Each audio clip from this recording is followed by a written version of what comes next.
After 4 days of running around caves and water Phenos, I finally completed the OT Pokedex. I found a Phoebus tile by myself faster than I found one Pheno spawn. God damn it.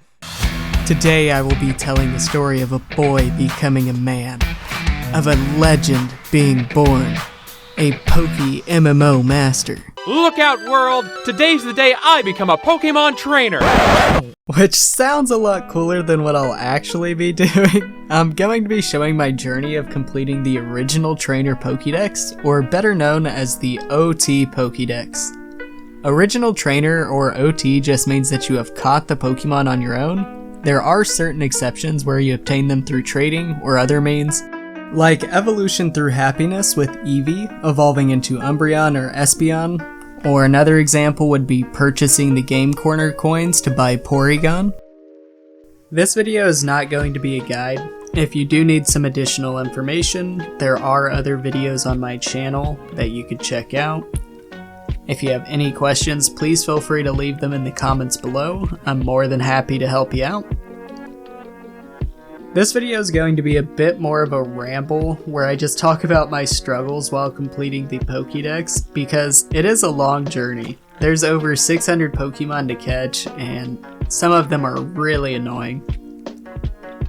The first obstacle that I ran into was Feebas. If you're not aware of how Feebas is caught, you have to go to a specific lake and then from there Feebas is only available on one tile and you have to fish it.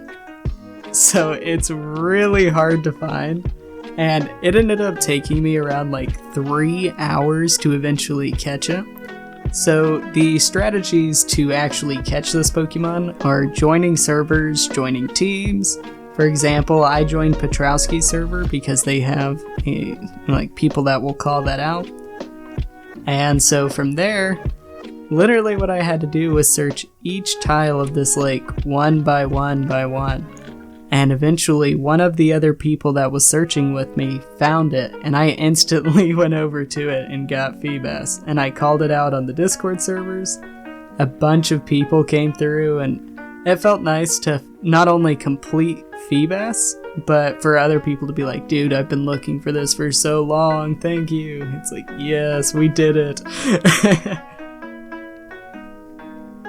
One of the things that threw me off the most while completing the OT Pokédex was the amount of Pokemon where I had caught either the evolved form, or the unevolved form, or the meta evolution, and so I would have to go back through and restart completely. And it's funny to think that if I had just leveled those Pokemon up or bred them real quick, I could have saved hours.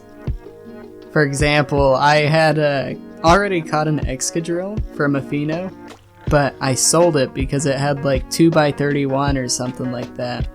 And so I didn't end up having a Drillbur, and so I had to spend days in a cave, literally just sitting there waiting for a Pheno to spawn.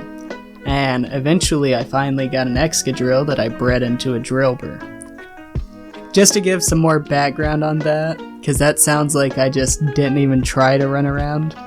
Initially, I was following a guide that I had found, where it literally hits like 85% of the Pheno spawns, and if you don't know, they change every like 10 minutes or like 15 minutes, it's something like that. So it's not really super consistent on which tiles you need to go to, so that's why it's efficient to rotate. But at this point, I had already got all of the grass spawns, like Audino, and then I had already got most of the water spawns. I only had one left. It was Alomola, something like that. I don't know how to pronounce that name. But, yeah. So I literally traveled around those paths for like 3 days, 4 days, and I had no luck. And I was playing a ton at the time. And so after that, I was feeling pretty demotivated, and so I just literally sat in a cave at work and just waited for a Pheno to spawn. And eventually it spawned, and I almost missed it, but I got it, and that's the end of that story. A bunch of people also came through for that spawn too, because nobody's really looking for Phenos at this point. I feel like a lot of people have already completed the Pokédex, or just have no interest. I think it's really beneficial because the ability patches are worth a good chunk of change.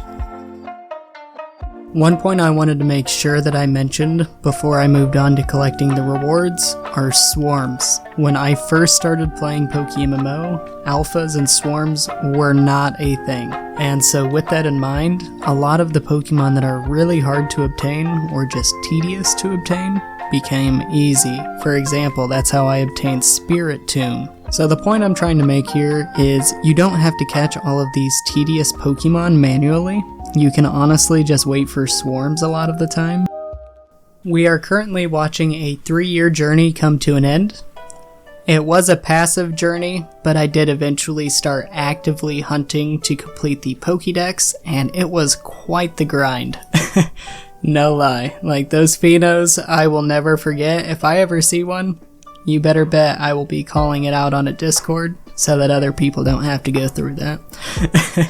The thing that surprised me the most while claiming the rewards is the professors just give a quick, speech, hey, thank you for doing my job for me. You completed my life's work. Thanks. That's it. And then the professor's assistants are like, yo, what the hell? This is awesome. Here's an ability patch. Here's an actual reward. We love you. Thank you for helping.